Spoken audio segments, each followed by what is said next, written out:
Cześć, Harda Horda, witajcie w kolejnym odcinku Groundingu, w którym na warsztat weźmiemy odświeżonego w zeszłym roku nowego SRAMa GX.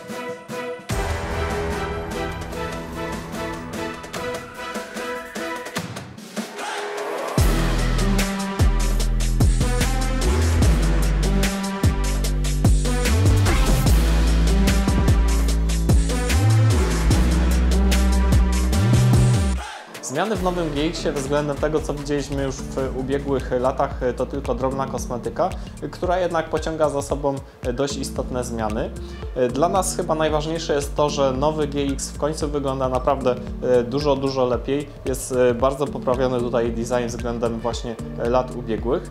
Mamy nadzieję, że jest to dopiero początek odświeżania niższych grup osprzętowych SRAMa, ponieważ wszystko, co do tej pory było od GX-a w dół, nie wyglądało najlepiej. Możliwe, że do działania pobudził ich krok ze strony ich największego konkurenta, czyli Shimano. Tam nawet najniższa 12, czyli Shimano Deore, wygląda bardzo dobrze, co zresztą prezentowaliśmy Wam już rok temu.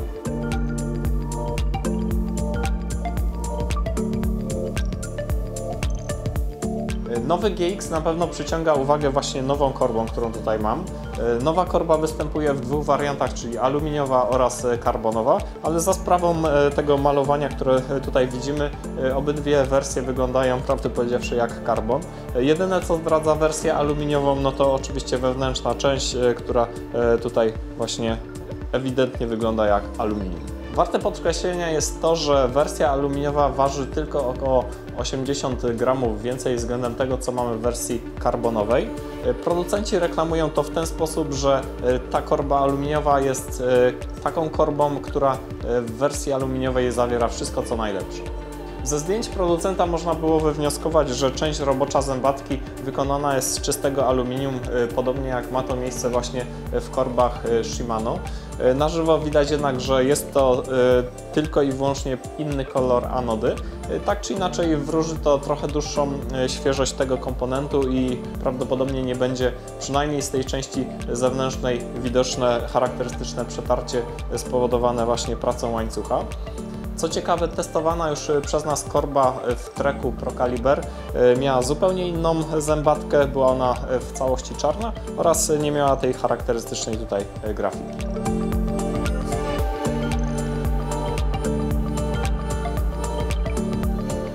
Najważniejsza zmiana to nowa kaseta 1052, czyli jeszcze większy przeskok z przedostatniej zębatki 42 na 52. Jest to już 10 zębów. Ja oczywiście nie jestem fanem tego typu rozwiązania, ale być może patrzę na wszystko z perspektywy lekkiego roweru do ścigania. W obecnych czasach napęd 1X, prawdę powiedziawszy, pakowany jest do każdego typu roweru i oczywiście jest to w pełni uzasadnione, ponieważ wygląda to bardziej profesjonalnie, dużo ładniej i również jest dużo łatwiejsze w czyszczeniu. A zakres, tak jak tutaj 520%, już powoduje, że podjedziemy na tym rowerze praktycznie wszędzie. Prawda jest też taka, że dla wielu z nas dużo bardziej odpowiedni byłby napęd w rowerze z dwoma tarczami. Taki rower właśnie z takim napędem robi się dużo bardziej uniwersalny, zwłaszcza dla osoby, która nie jeździ 8 razy w tygodniu na rowerze. Obecnie amator, który chce sobie kupić naprawdę profesjonalny, fajny rower, musi się godzić właśnie na napęd 1X, co oczywiście nie do końca musi mu pasować i czasami po prostu pociąga to za sobą w konsekwencji wymianę właśnie komponentów w napędzie. Nowa duża kaseta wykonana jest w tańszej technologii względem tego, co znamy z wyższych grup SRAMa. Tutaj wszystkie elementy połączone są ze sobą nitami, co generuje oczywiście odpowiednią masę tego komponentu. Patrząc z perspektywy lekkiego roweru do ścigania, właśnie masa wydaje się być największym minusem tej kasety. W innych przypadkach 100 gramów różnicy nie powinno mieć aż tak dużego znaczenia. Patrząc na nową kasetę, nie trudno wspomnieć starego rozwiązania Shimano, czyli Mega Range. Tutaj również te dwa zęby więcej na najwyższej zębatce spowodowały, że przeskok jest naprawdę widoczny. To trochę wygląda naprawdę dziwnie.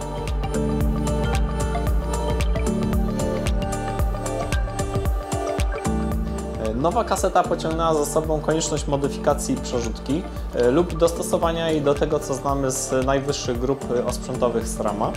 Mowa tutaj oczywiście o konieczności cofnięcia górnego kółeczka przerzutki, a zmiana najlepiej jest widoczna właśnie na nowym przyrządzie do prawidłowego ustawienia tylnej przerzutki.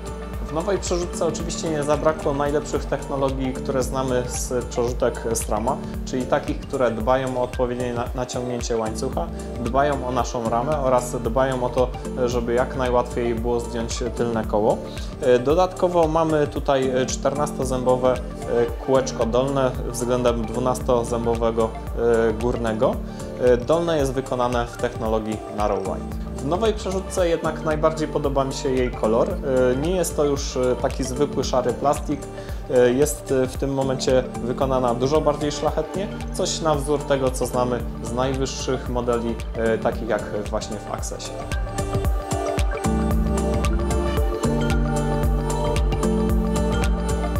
Całość nowej grupy uzupełnia oczywiście nowa manetka, która zazwyczaj najmniej wnosi do całości.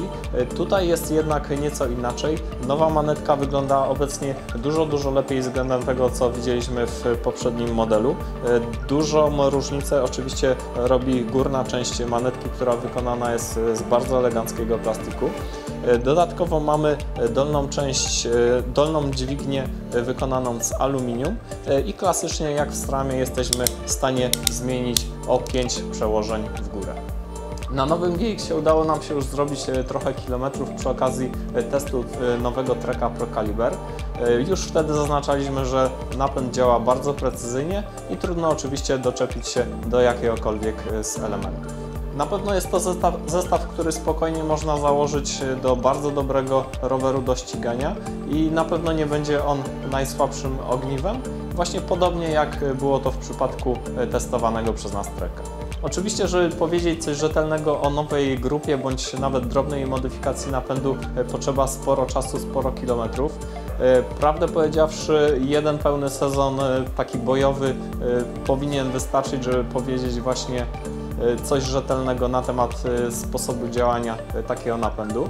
My prezentowany tutaj napęd GX prawdopodobnie założymy do nowego testowego rowerka, którego będziemy dla Was sprawdzać w niedługim czasie. Wtedy prawdopodobnie wrócimy jeszcze do opisu i do wrażeń z jazdy na nowym GX. Tymczasem wielkie dzięki za oglądnięcie kolejnego naszego filmu. Pamiętajcie o subskrypcjach naszego kanału oczywiście oraz o naszych social mediach. Tymczasem wielkie dzięki i do zobaczenia w przypadku kolejnej naszej produkcji.